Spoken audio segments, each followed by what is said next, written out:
Hello guys, welcome back to my YouTube channel. ഇന്ന് നമ്മൾ തയ്യാറാക്കാൻ പോകുന്നത് ഗാർലിക് പിക്കിളാണ്. അപ്പോൾ അതെങ്ങനെയാണെന്ന് നോക്കാം. ആദ്യം അടുപ്പിൽ പാൻ വെച്ചു, നല്ലെണ്ണ ഒഴിച്ച് ചൂടായതിനു ശേഷം അതിലേക്ക് കടുകിട്ട് അതൊന്ന് പൊട്ടിയതിന് ശേഷം അതിലേക്ക് ഇഞ്ചി പച്ചമുളകിട്ട് നല്ലപോലെ യോജിപ്പിച്ച് ഇളക്കണം. അതിലേക്ക് കറിവേപ്പില ഇട്ട് അതിനുശേഷം നമ്മളുടെ മെയിൻ ഇൻഗ്രീഡിയൻ്റ് ആയിട്ടുള്ള വെളുത്തുള്ളി ഇടണം. ഇട്ട് നല്ലപോലെ യോജിപ്പിച്ച് ഇളക്കണം.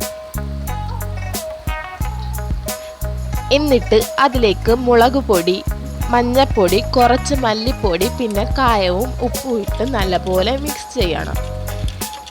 എന്നിട്ട് അതിലേക്ക് നമ്മൾ വിനാഗിരി ഒഴിച്ചു നല്ലപോലെ ഇളക്കി കൊടുക്കേണ്ടതാണ്.